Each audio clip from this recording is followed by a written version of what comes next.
All right, I wanted to do one more video today. Let me find it. I lost my place here. I was looking at the air tables and I was thinking about these. Yeah, this one here, number 8. I was thinking about the whole open system, closed system. We've done the change in enthalpy as a work process in an ideal turbine. But there's more than one type of turbine. We've done the steam tables. We've done a lot of that with steam turbine steam tables. Air tables are different. So I wanted to work through number 8 here, the air exhausting the combustion chamber of a combined cycle gas turbine power plant. What do we know from that? Just from air exhausting the combustion chamber, we know it's not a closed system. We know we're not dealing with the compression or expansion in a closed system like a piston work. We're not talking about a reciprocating engine or something like that inside the piston. We are strictly talking about an open system. So what do I know about my equation for an open system? Work is equal to the change in enthalpy. And if you recall, enthalpy is equal to the internal energy plus the pressure times the specific volume. So what else do we know? We know the initial temperature, temperature 1, is equal to 1700 degrees Fahrenheit, and the initial pressure, pressure 1, is equal to 117 psia. We know pressure 2 is equal to 20 psia. We don't know temperature 2 yet. All right. Well, from this temperature, right, the pressure doesn't matter for the air tables as far as what the enthalpy or condition of the air is. It's the temperature. The temperature matters. Well, let's go find out what our pressure ratio, because we want to know our pressure ratio 1 and our pressure ratio 2 are. And actually, so let's find our enthalpy. Enthalpy 1 and enthalpy 2. These two, enthalpy 1 and pressure ratio 1, we can look up directly in the air tables. So let's do that. All right, air tables. Temperature is 1700 degrees Fahrenheit, right here, gives us, and this is internal energy, this is enthalpy, an enthalpy 1 of 549.23. 549.23 BTUs per pound mass. Okay? It also gives me a pressure ratio of 237.90. 237.90. So from this, I can now find my temperature 2, and I can solve my pressure ratio 2. And once I have my temperature, I know the enthalpy 2. And then I can subtract these two enthalpies to find the specific work. So how do I find my pressure ratio 2? Well, pressure ratio 2 is equal to pressure ratio 1 times the outlet pressure, 20 psia, divided by the inlet pressure, 117 psia.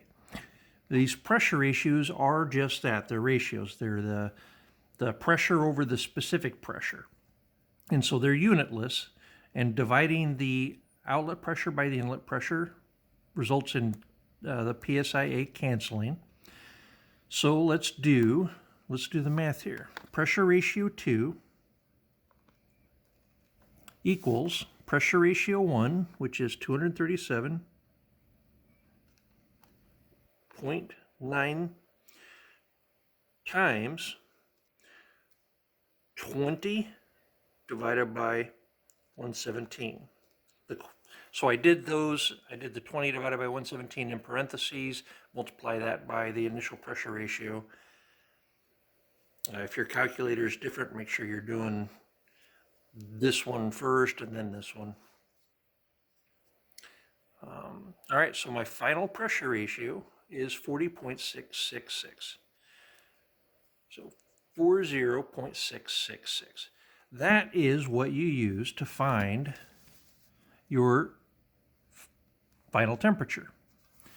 So let's go look in these pressure ratio column here and find something that's as close to 40.666 as possible.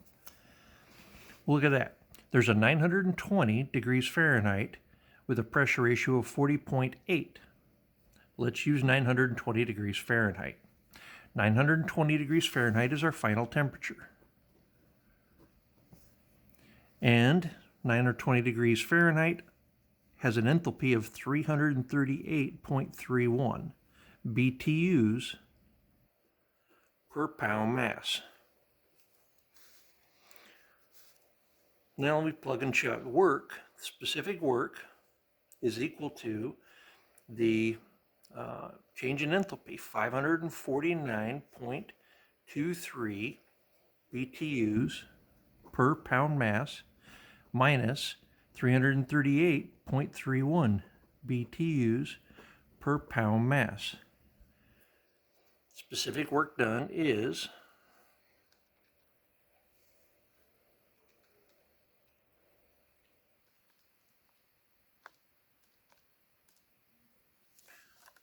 210.92 BTUs per pound mass. Now let's go check. I've already lost track of what the question was asking, so let's take a look at that.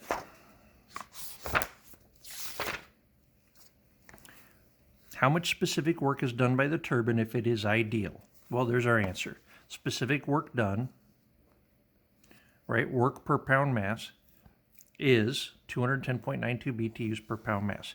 How much specific work is done if the turbine has an efficiency of 80%? So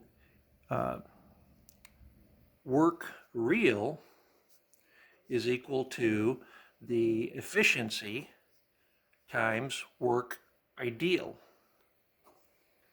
So it's simply 80% or 0.80 times 210.92. That's the real work, which is equal to 210.92 times 0.8. 168.736 BTUs per pound mass. Now, if I know that that was how much real work was done, I can find an actual real exhaust temperature. So I can go back to, I can subtract this from our initial enthalpy, enthalpy 1, and that leaves me with a real enthalpy 2, which gives me a real exhaust temperature. Which I think, is that the question that asks that? Nope. Anyway, all right, I hope that helped with question number 8. I like getting into those air tables and seeing what you can do with them and messing around with the pressure ratios and the volume ratios. You'll get more used to it the more you do it. The biggest key to figuring out what you're doing is paying attention to, is it an open cycle or system, or is it a closed system? What exactly are the equations in play here, and why do they matter? How do they matter? So understanding the general energy equation and how to simplify it to do a specific piece of a specific problem is what this course is about. All right, thanks.